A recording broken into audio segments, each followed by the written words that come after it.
انس، حضرت امام محمد بن ادریس شافعی، امام احمد بن حنبل۔ امام احمد بن حنبل وہ ہستی ہیں جن کو سرکار دو جہاں کی 10 لاکھ حدیثیں زبانی یاد تھیں۔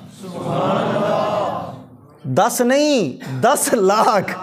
اچھا یہ کس طرح یاد تھیں؟ صرف عربی عبارت نہیں حدیث کی یاد، بلکہ اس حدیث کو روایت کرنے والے جتنے راوی ہیں ان کے نام بھی یاد ہیں، ان کی تاریخ ولادت بھی پتہ ہے، ان کی تاریخ وفات بھی پتہ ہے، وہ کس شہر میں رہتے رہے یہ بھی پتہ ہے، کس شہر میں سفر کر کے گئے یہ بھی پتہ ہے۔ اس طریقے سے انہیں 10 لاکھ سرکار دو جہاں کی حدیثیں زبانی یاد ہیں۔ امام احمد ابن حنبل کو یہ ہیں کون؟ امام ابو یوسف کے شاگرد۔ امام ابو یوسف کون ہے؟ امام اعظم کے شاگرد۔ اب حال دیکھو، امام اعظم کے شاگردوں کا یہ حال ہے کہ انہیں 10 لاکھ حدیثیں سرکار دو جہاں کی زبانی یاد ہے۔ امام اعظم کی شان کیا ہوگی؟ اللہ اکبر۔ امام اعظم رحمۃ اللہ تعالی علیہ کی حدیث دانی میں آپ کے سامنے عرض کروں نا، ایک بات ہے بڑی علمی سی۔ جیسے حدیث کی مختلف قسمیں ہوتی ہیں نا، بنیادی طور پہ 2 قسمیں ہیں، متواتر ہے یا غیر متواتر ہے۔ غیر متواتر ہے تو پھر اس کی مزید 3 قسمیں بن جائے گی، مشہور ہے، عزیز ہے یا غریب ہے۔ پھر دیگر قسموں کی طرف اگر آئیں، صحیح ہے، صحیح لذاتی ہے، صحیح لغیری ہے، حسن ہے، حسن لذاتی ہے، حسن لغیری ہے، ضعیف ہے، موضوع ہے، پھر مزید اس طرح قسمیں بنتی جاتی ہیں۔ یہ حدیث کی مختلف قسمیں ہیں۔ حدیث کی ایک قسم ہے عشق رسول کے اعتبار سے۔ وہ کیا مطلب ہے اس کا؟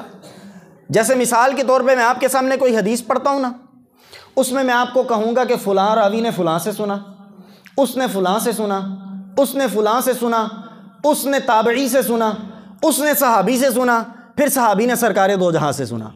ایسا ہی ہوتا ہے، حدیث ایسے ہی بیان کی جاتی۔ اس اعتبار سے ایک درجہ حدیث کا حدیث ثلاثی، کیا کہتے ہیں اسے؟ ثلاثی۔ ثلاثی کا معنی ہوتا ہے 3 عربی میں۔ کیا مطلب ہے؟ مثال کے طور پہ میں آپ کو حدیث بیان کر رہا ہوں نا، مجھ سے لے کے سرکار دو جہاں کی ذات تک درمیان میں صرف 3 بندے آئیں گے۔ 3 بندوں کے بعد سرکار دو جہاں کی ذات ہے، اسے کہتے ہیں ثلاثی حدیث۔ امام بخاری رحمۃ اللہ تعالی علیہ کی صحیح بخاری کی سب سے اعلیٰ درجے کی حدیث اس اعتبار سے ثلاثی ہے، یعنی امام اعظم نے اپنے استاد سے سنا، انہوں نے تابعی سے سنا، انہوں نے صحابی سے سنا، انہوں نے سرکار دو جہاں سے سنا ہے۔ پتہ چلا محدثین کا بھی یہ عقیدہ ہے کہ ہم سے لے کے سرکار کی ذات تک جتنے واسطے کم ہوں گے وہ حدیث اتنی ہی بلند و بالا ہو جائے گی۔ تو امام بخاری کی سب سے اعلیٰ درجے کی حدیث کون سی ہے؟ حدیث ثلاثی۔ امام بخاری سے لے کے سرکار تک جس میں 3 بندے آتے ہیں۔ اچھا بخاری میں یہ ہیں کتنی حدیثیں؟ 22۔ کتنی حدیثیں؟ 22 حدیثیں ہیں جو ثلاثی ہیں۔ امام بخاری کی یہ عادت ہے کہ ایک حدیث اس کا تعلق اگر نماز سے ہے، نماز کا بیان ہوا ہے اس میں، تو اس کو نماز کے چیپٹر میں لکھتے ہیں۔ اس میں اگر روزے کا ذکر آ گیا تو روزے کے تحت بھی لکھ دیں گے اسی حدیث کو۔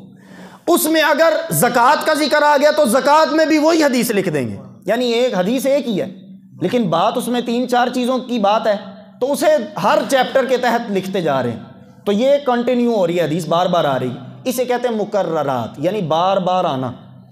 اسے اگر ختم کریں نا تو ان 22 ثلاثی حدیثوں میں سے صحیح بخاری میں 16 رہ جاتی ہیں۔ کتنی رہ جاتی ہیں جی؟ بات مشکل تو نہیں ہو رہی؟ سمجھ آ رہی ہے؟ اب مسکراؤ ذرا، سبحان اللہ کہو۔ 16 حدیثیں امام بخاری کے پاس ثلاثی ہیں، حذف مکررات کر کے۔ اب اگر کوئی پوچھے امام بخاری سے یہ 16 حدیثیں آپ کو کس نے دیں، آپ نے کس سے سنی، آپ کے وہ کون سے استاد ہیں جنہوں نے آپ کو یہ 16 حدیثیں سنائی، تو امام بخاری کہتے ہیں ان 16 میں سے 14 حدیثیں امام اعظم ابو حنیفہ کے شاگردوں سے سن کے آ رہا۔